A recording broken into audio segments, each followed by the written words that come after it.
All right, so for the first time all year, the Oklahoma City Thunder are vulnerable, and we're actually seeing them lose games. Now, they just picked up their fifth loss this season on Christmas Day, but it happened their third loss in a row to the San Antonio Spurs. So they end up losing to the Portland Trailblazers on like the second night of a back-to-back earlier in the year. Then they go like 20 or so games without a loss or close to it. And then they end up losing to the San Antonio Spurs in just an electric NBA Cup semifinal matchup. The Spurs end up winning 111-109. Like, Twitter was going crazy. It was such a fun game to watch because Wemby returned in that game as well. OKC destroys like Phoenix by like 50 points going into that game in the Cup quarterfinals. The Spurs without Wemby beat the Lakers, and we really got a clash of like, okay, could this be a young team that is like hungry and on the rise that could maybe dethrone OKC because they can match their athleticism, their defensive intensity, and they have this 7-5 freaking unicorn that could just beat anybody on any given night. And then we were all talking about, okay, they played the 23rd and they played the 25th of December. They handed the Thunder their worst loss of the season. 130-110. Now, it was just the Thunder's fourth loss, so it's not hard to give them their worst loss, but they blew them out in this game.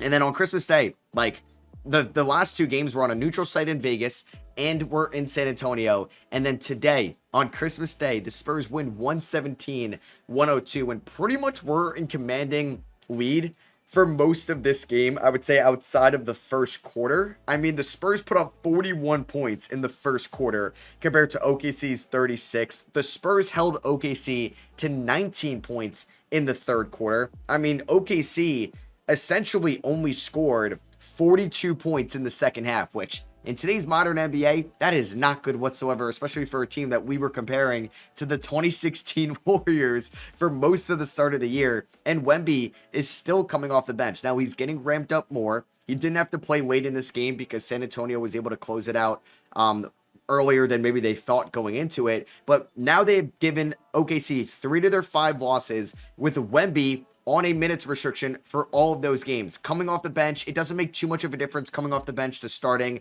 There is a reason behind it in a way where you're staggering minutes, you're kind of catching them at the right time, and it feels like they're getting, it could just be a momentum thing as well. It's more psychological when you're all said and done, and you're getting them at like the end of the first quarter, maybe early second, or end of the first quarter into the second, then they can come back at the end of the second, and then you can maybe time it up where they're going to be good by the end of the game. Either way, it's all different. We've seen like Zion come off the bench, and Evan Mobley came off the bench today on Christmas, but I was like, I gotta talk about how the Spurs are just a kryptonite for OKC, and it makes them uncomfortable as well, where it feels like when you're watching the Thunder against the 28 other teams in this league, you're watching them basically just dog everybody. You're watching them out hustle everybody, make their lives a living hell. But it just feels like Wemby gives them such an advantage because Wemby gives the Spurs an advantage against anybody this year, and he's just able to draw so much gravity and attention to the paint, and you're allowing Dennis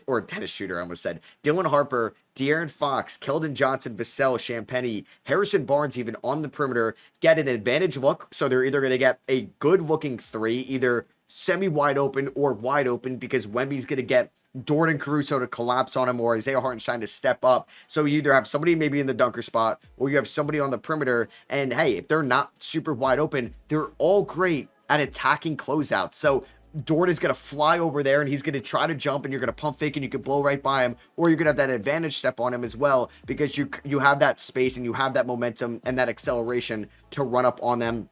Harrison Barnes there's a reason why like he is playing this many minutes for the San Antonio Spurs. He is so good at attacking closeouts, and you can like watch him drive into two guys like it happened today against OKC, and he will use like a finesse Euro step. He'll sidestep in the paint as well. He'll do a double clutch, a pump fake. And these are the guys that can kind of exploit OKC's defense, which is very, very tough to do. And it's something that San Antonio has a luxury of, where you have three insanely quick guards with the ball in their hands, and rookie Dylan Harper, sophomore Stephon Castle, an all-star caliber player in De'Aaron Fox. You have athletic wings in Julian Champagnie, Devin Vassell, and Keldon Johnson. And then you have Harrison Barnes, who's not really athletic or super quick with the ball in his hands, but he's a savvy veteran who works great next to Wemby because he could be a 40% from three guy. He went 3 for 7 from three today, and just gives them another advantage in that offensive half court. And we're watching Mitch Johnson, who's getting a ton out of these guys right now, go toe-to-toe with Mark Daigneault. And in the 3 games they played, I think he's outcoached him. He's winning challenges. I think the offensive sets have been great. I think the minutes allocations have been good as well. He's staggering guys at the right time. And like, San Antonio's defense is also phenomenal because, yeah, you have Wemby, who has so much gravity offensively, who can also just, casually knock down a couple threes. Is going to be so impressive on the offensive and defensive glass. But you also have him as the best rim protector in the NBA. And Shea and J-Dub like to operate as drivers downhill and attacking the rim. And Wemby has this gravity defensively where he has like this range. You're not even going to try to test him whatsoever. And then OKC is an already subpar 3-point shooting team. So now Shea and J-Dub are kicking it out to like Lou Dort, who has not been a good 3-point shooter this year. And there could be a whole another Lou Dort debate for another day, or maybe in this video I'll do it. But yeah, like Isaiah Hartenstein's a non-shooter out there. Lou Dort has struggled. Alex Caruso was like 0 for 9 today, I think, from 3 until he ended up hitting his first shot. And like Aaron Wiggins struggled. Kaysen Wallace has struggled a little bit from 3. Maybe they need to use Isaiah Joe more at times as well. Like having just another guy that could just knock down threes at an elite rate. But I just feel like, I mean, OKC likes to run a ton of guard lineups out there, right? And they're slow, they're quick, they're small and they're quick, and that's what can happen with San Antonio. So they match up extremely well. And then you have Wemby, who's 7'5", that can go toe-to-toe with Chet Holmgren and Isaiah Hartenstein at the same time on the offensive and defensive glass. I don't know if I can say the Spurs are better than the Thunder right now. Like, if you're doing a 30-1 power rankings, the Thunder are about 2.5, 3.5 games better. I think 3.5 games better than the Spurs, which that gap is tightening right now because the Thunder have now lost 3 times in the last week. Like, they literally lost last Friday, they lost on Tuesday night, and they just lost today on Christmas. So they only have 2 less losses than like the 24-6 Pistons, and now only 3 less losses than the 22-7 Spurs. Like, the Thunder still have an incredible net rating. Still 14.7. Like, they're still an amazing team. It's still number 1 in the league. But the Spurs, man, when Wemby is out there, they go so well up against OKC. So Thunder fans and Spurs fans probably don't want this, but as a neutral fan watching this game and like just enjoying them go toe to toe, and like that cup semifinal game was so entertaining. And it's crazy to say, but the 2 games following that between these two have been so lopsided in San Antonio's favor. But if I can get that NBA Cup semifinal like scale in the playoffs, I want this matchup in round 2. I want OKC to, I guess, be the 1 seed. That's how it would happen. In San Antonio to be the 4 seed, and I'm getting this matchup in round 2 at full strength. Hell yeah. Like, we got Jokic for Shea last year, and that was cinema in round number 2. That's what I want. Like, I guess OKC 1, San Antonio 4, and then it's like Denver 2, and then like one of LA, Minnesota, or Houston 3. Like, that's realistic. Like, it's definitely possible. And I wonder if, I don't know, San Antonio and that front office with Brian Wright is just like, okay, this team is playing out of its mind right now. They're actually on an 8-game winning streak, and you had 2 of those coming against the Thunder. They've looked so good with Wemby on this minutes restriction. I wonder if they're like, okay, we should maybe be aggressive this year. I mean, they're not going to trade for Giannis by any means. I think there's one intriguing guy, and that's Jeremy Sohan's $7 million contract this year. You have some draft capital. Sohan has kind of fallen out of that rotation a little bit. And he didn't play really at all today. He came in at garbage time late in the game with like Carter Bryant, Jordan McLaughlin, Kelly Olynyk, and Woody Waters, because I was going to mention Kelly Olynyk also making $13.5 million. And teams want a lot of centers on their roster. Like, ask a Raptors fan right now, they wish they had more than 2 centers. So I get having like Olynyk as like your 3rd guy behind Wemby. I'm not saying like you have to attach Olynyk and Sohan, but that gets you to $20 million. You have some draft capital. I'm not saying this team, like I said, needs to go after Giannis. Does Andrew Wiggins make a ton of sense on this team? Like, one of those connecting pieces. Maybe you want somebody a little bit more athletic.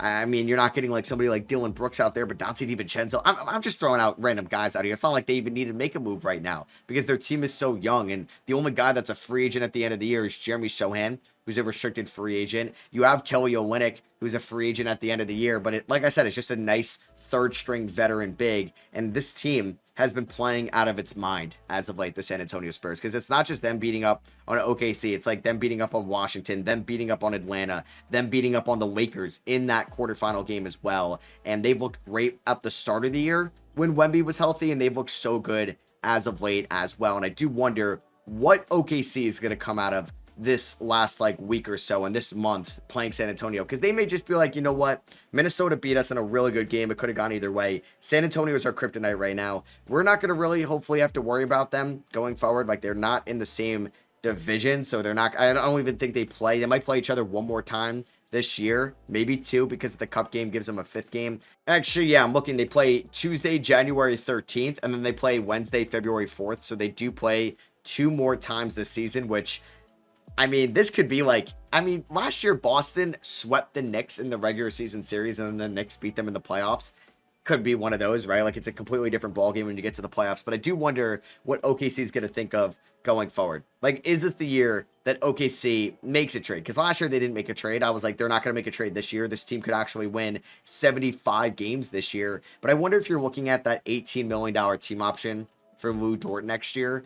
And would they try to package Vu Dort to get somebody else at the deadline? Are they trying to get another offensive weapon on the perimeter where they could sacrifice a little bit of perimeter defense, and do you go after somebody that you can get there with Dort's contract and Ousmane Dieng's contract? And now we're in that 25 to 30-ish million dollar player.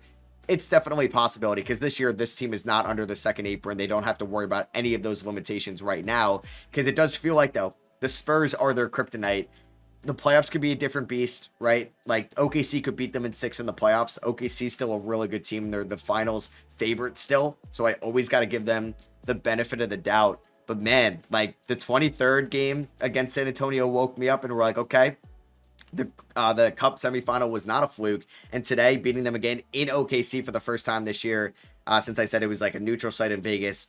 Tuesday it was against San Antonio in San Antonio, but today in OKC, a tough environment to play in. That was one of the best wins again by the Spurs this year. It feels like every time they beat OKC, I'm like, this is the best win in the NBA all year. I still think that cup semifinal game when Wemby returned, still on the minutes restriction, and they kind of came back late in that game, that was the best win, I think, by any team this season or close to it. So yeah, hope you guys enjoyed. I definitely wanted to talk about one of these games today. Now, I'm recording this halftime of the Rockets Lakers, so I'm not sure who ends up winning that game, but shout out to the Warriors for winning. Hopefully AD is okay. Shout out to the Knicks, my Knicks, for winning today. I did not think they were going to win that game whatsoever. They just looked so lethargic in the third quarter, and I was just like, all right, this team has the cup hangover. But no, they came alive in the fourth quarter. Mitchell Robinson, Jordan Clarkson, and Tyler Kolek saved Christmas in New York. So yeah, I hope you guys did enjoy. If you did, appreciate you dropping a thumbs up. Let me know what you guys think of me about maybe the Thunder, the Spurs, or maybe just the Christmas Day games down below. Catch you guys in the next one. Peace.